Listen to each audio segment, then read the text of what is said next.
우리도 구원 간증을 들어보면 저마다 다 사연을 가지고 구원을 받잖아요. 구원 전에 아마 남편에게 배신당한 사람, 또 사기당한 사람, 가족에게 상처받은 사람, 또 몹쓸병에 걸린 사람, 있는 돈 다 없애먹고 또 구원받는 경우, 우리 그런 사연을 듣잖아요. 우리도 그런 상처, 그런 고통, 그런 아픔 중에 구원을 받았죠. 아마 그런 아픔, 그런 상처가 없었다면 아마 여기 대부분은 구원받을 사람이 아닙니다. 저부터서도 그렇죠. 제가 그렇게 평이한 가정에서 제가 성장했다면 아마 저도 구원받기 어려운 사람 중에 하나입니다. 제가 저를 보더라도. 우리 모두가 대부분 그렇잖아요. 그런 아픔, 그런 고통, 그런 어떤 상처가 있었기 때문에 말씀을 들을 마음도 생겼고, 말씀을 들을 때 그것이 나의 이야기로 받아들여진 것이죠. 뿐만 아니라 이제 구원을 받고 주님 일을 하다 보면 참 놀릴 때가 있습니다. 야, 하나님이 이때를 위해서 나를 그런 기구한 삶을 살게 하셨구나, 이렇게 느낄 때가 많아요. 여러분, 형제자매들이 상담하러 올 때는 절대 좋은 일로 안 옵니다. 항상 힘들고 어려운 걸 그냥 한 보따리 들고 와서 풀고 가버려요. 나는 어쩌라고. 그런데 이제 신기한 건 말이죠. 그걸 듣고 있으면 거의 대부분 제가 경험한 거예요. 그러니까 놀래요. 아, 하나님이 이분 도와주라고 먼저 그 길을 걸어오게 한 거구나. 아, 이분을 세워주라고 먼저 그런 상처를 받게 한 거구나. 그러니 여러분 조금만 기다려 보세요. 우리가 아무리 힘들고 어려워도 조금만 기다려 보면은요, 아, 이것 때문에 하나님이 그런 고통, 그런 아픔을 경험하게 한 거구나 아는 날이 온다니까요. 이사야 38장 17절에 보옵소서, 내게 큰 고통을 더하신 것은 내게 평안을 주려 하심이니라. 물론 그런 고통 때문에 주님께 돌아왔고 고통 때문에 주님의 구원의 은혜를 받았다는 의미도 있지만은, 여러분 이걸 이렇게 이해하셔도 좋습니다. 아, 나의 고통을 쓰신다. 나의 고통을 나중에 사용하신다. 그러니까 구원받은 사람에게는 쓸데없는 고통이 없습니다. 구원받은 사람에게는 쓸데없는 아픔이 없습니다.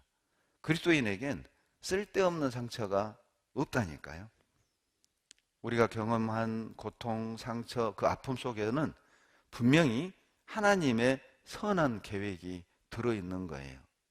그러니까 엘리야를 그 척박한 가난한 디셉에서 태어나게 해서, 아마 엘리야도 그 청소년기가 있었을 거 아니에요. 그렇죠? 뭐 성경에 나와 있지 않지만 뭐 부자들이 부러울 수도 있고, 잘 먹고 잘 사는 친구들이 부러울 수도 있고, 부모 잘 만난 친구들이 부러울 수도 있고, 나는 어쩌다가 이런 부모 만났을까 원망할 수도 있고, 뭐 그럴 수도 있지 않겠어요? 그러나 여하튼 그 모든 과정을 경험하고 통과하고 그리고 끝까지 자기 자리를 지키고 있으니까 하나님이 사용하셨잖아요. 그 모든 과거의 상처와 아픔을 들어서 민족을 살리는, 하나님의 말씀을 선포하는 일꾼으로 하나님이 사용하셨잖아요. 우리도 그렇다는 거죠. 그래서 오늘 말씀 제목이 하나님은 항상 선하십니다. 하나님은 항상 선하셔요. 내가 상처 가운데 있고 고통 가운데 있고 아픔 가운데 있다 할지라도 우리 하나님은 선하십니다. 왜냐하면 그 속에 이유가 있다니까요.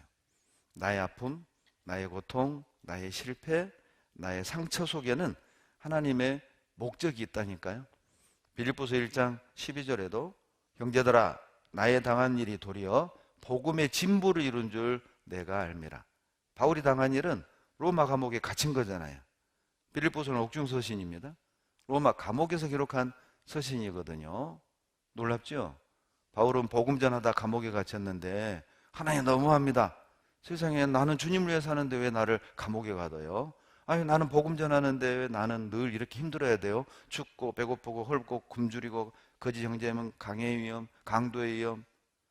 별의별 위험을 다 겪었잖아요. 여러분, 바울이 주님 위에 살면서 호의호식했습니까? 바울이 주님이라 하면서 사람들에게 인정받았습니까? 고린도 성도들은 먹고 살라고 전도한다. 결혼 안 한 이유는 흑심이 있어서 그렇다. 저건 사도도 아니다. 별의별 흠집을 냈잖아요. 바울에게 상처를 줬잖아요. 그런데도 바울은 그거를 너무한다, 원망하지도 않고 후회하지도 않고 내가 괜히 구원받아가지고 내가 괜히 일꾼이 돼가지고 이런 마음도 먹은 적이 없다니까요. 왜 그렇습니까? 빌립보서 1장 12절에 나의 당한 일이 도리어 복음의 진부를 이룬다는 사실을 늘 알고 있었거든요. 그 의미를 14절에서 이렇게 얘기합니다. 형제 중 다수가 나의 매임을 인하여 주 안에서 신뢰함으로 겁 없이 하나님의 말씀을 담대히 말하게 되었느니라. 무슨 말이냐면 바울은 로마 감옥에서도 전도했잖아요. 그 소식을 들은 감옥 밖에 있는 빌립보 형제들이 도전이 된 겁니다. 야, 세상에 바울은 감옥에서도 저렇게 전도하는데 아니 감옥 밖에 있는 우리가 이거 이렇게 살아도 돼? 겁없이 전도하기 시작한 거예요. 그러니까 바울은 거기까지 본 겁니다. 그래, 하나님이 나를 감옥에 갇힌 것은 아마 감옥 안에 있는 나를 보고 저렇게 형제자매들이 겁없이 복음을 전하고 주님을 위해 살게 하는 동기부여가 되게 하려고 나를 감옥에 갇히게 하신 거구나. 이게 문제가 안 된 거잖아요. 나의 어떤 상처, 나의 고통, 나의 아픔을 들어서 하나님이 뭔가 이루시고자 하는 계획과 뜻이 있다는 걸 거기까지 보니까 나는 아파도 돼. 주님의 뜻이 이루어진다면 그래, 난 가난해도 돼. 주님의 선하신 계획이 이루어진다면 나는 감옥에 갇혀도 돼. 우리 그러면 되는 거 아닌가요? 내가 왜 편안하게 살아야 해요? 내가 왜 부자로 살아야 돼요? 왜 내가 계획한 일은 착착착 이루어져야만 돼요? 왜 그게 복이라고 생각하세요? 없는 게 복일 수도 있잖아요. 망하는 게 복일 수도 있잖아요. 건강이 없는 것도 복일 수 있잖아요. 자식이 속상하는, 나를 괴롭게 하는 것도 복일 수 있는 거잖아요. 나를 통해서 주님의 선하신 계획과 뜻이 이루어지면 우리는 그걸로 족한 거잖아요. 바울은 거기까지 본 겁니다. 그러니까 하나님은 항상 선하신 거예요. 우리도 그런 경험 있잖아요. 아, 이것 때문에 하나님이 나를 이 아픔을 경험하게 하셨구나. 그래서 하나님은 선하신 겁니다.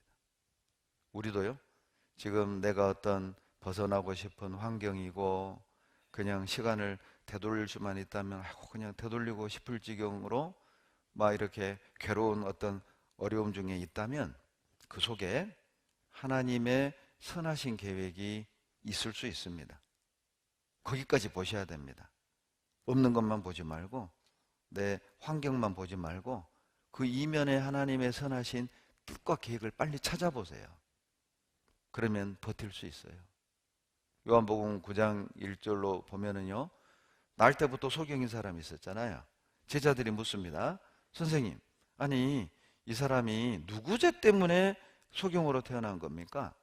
참 동서고금을 모론하고 옛날부터요, 이게 장애를 가지고 태어나면요 꼭 뭐 천벌받은 것처럼 뭐 업보인 것처럼 이게요 서양이나 동양이나 똑같았어요.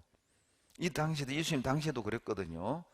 아니 이 사람이 소경으로 태어난 게 누구 죄 때문입니까? 자, 사람들은요 이거 뭔가 우리가 알지 못하는 죄가 있으니까 이건 벌 받은 거야 이렇게 생각하고 있었지만 예수님의 대답은 전혀 달랐어요. 이거는 그 사람과 그 부모의 죄 때문이 아니다. 이 사람을 통해서 하나님이 나타내시고자 하는 일을 나타내고자 합니다. 하나님이 하시는 일을 나타내기 위해서 이 사람에게 장애를 허락했다는 겁니다. 여러분, 우리가 좀 고쳐야 될 것 중에 하나가요, 이 생활하다가 뭐 교통사고가 딱 나서 병원에 입원하잖아요. 교회 안 알리는 사람들이 있어요. 왜냐하면 교회 알렸다가는 징계라고 들을까봐. 그러니까 사람들은요, 자기가 생각할 때 이게 좀 불행처럼 느끼고 이게 좀 안 좋은 일처럼 느끼는 것들은 자기도 모르게 징계. 물론 그건 자기만 알기는 해요.